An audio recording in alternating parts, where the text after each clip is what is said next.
talk a little bit more about Mike Sadler and Sure. what made him special? Mike had a gift of making everybody around him feel special, regardless of where you were at in that day or what you had dealt with that day, good or bad. He was going to find a way to make you smile. Incredible student athlete. He came to Michigan State with 36 advanced placement hours. So by the time he finished his first semester, he was a junior. Was on his way to Stanford Law School basically, and had his whole life in front of him. But as I said yesterday on the radio, Mike was about life, and Mike would want to be remembered as a person who embraced life.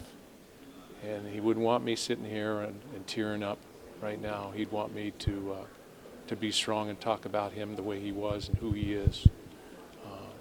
Our thoughts, our prayers go to his family, to Sam's family as well.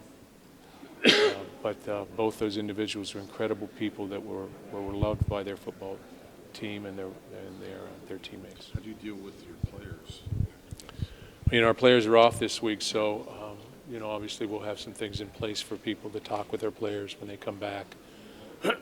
He pretty much he knew all of our seniors, and our juniors were younger players when he was here because he graduated in 14. But I think as big as anything, on Monday for our staff, I knew Mike, for the last 7-8 years. So for our staff, it was very numbing for us. I can still remember driving home from this event, and I guess it would have been summer 2009, where he committed to us. I was at a McDonald's, and he committed to us. And I told my wife, I looked at her, I said, hey, we got an unbelievable guy coming to Michigan State, talked about his academic abilities and mentioned that, our punting situation with Aaron Bates coming back for his senior year in 2010 and Mike Sadler being able to redshirt and punt for the next years after, that our punting situation was in great shape for the next six years. Mark, Mike had told me 2 days before he was going to commit to you, but he didn't want to bug you because he said, I wasn't important, I'm just a punter. He wanted to wait till you got done. Is that really the encapsulation of his personality? Oh, it's really, Hondo. It's so much more than that. It's him. I could just, there's story after story of him just lightening up a room and, saying something sort of funny, not sort of funny, real funny, or not taking himself serious or jabbing somebody else. And then there was a serious side to him as well. And there was a very competitive side to him. That guy was an outstanding player. He could drop a punt down inside the 10. I think he did it maybe 19 times in 2013. And no moment was too big a moment for him, whether it was calling his number for a fake punt or a fake field goal, or being the holder, and he's steadying the nerves of somebody else for a big kick. No moment was too big for him, and that's what I'll remember about Mike. His gift for life, his love of life, and his competitiveness in the classroom,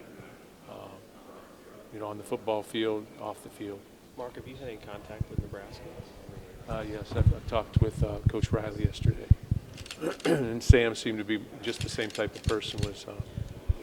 Was extremely convicted with his faith, and was well respected and loved by his teammates. How did you guys make contact, I guess, or what? Well, I've known Coach Riley for quite a while, and I spoke with him by phone, and we talked for quite a while.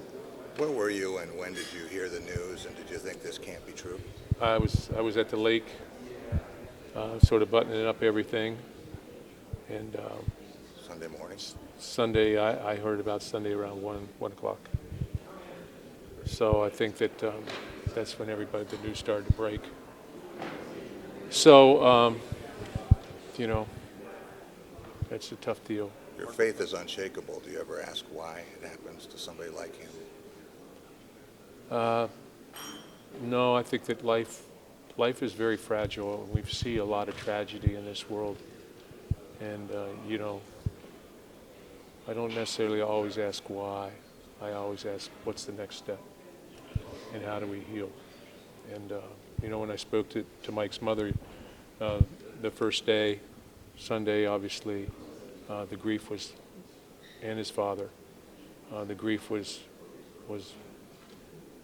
very clear. And I spoke to his mom and his dad yesterday. Yesterday there was conviction, and there was strength in their tone. Mark was, Yeah.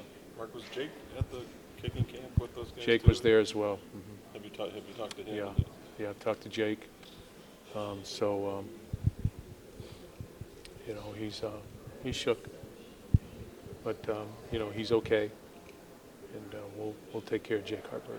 He was supposed to be in that car, or could have been in that car, I guess.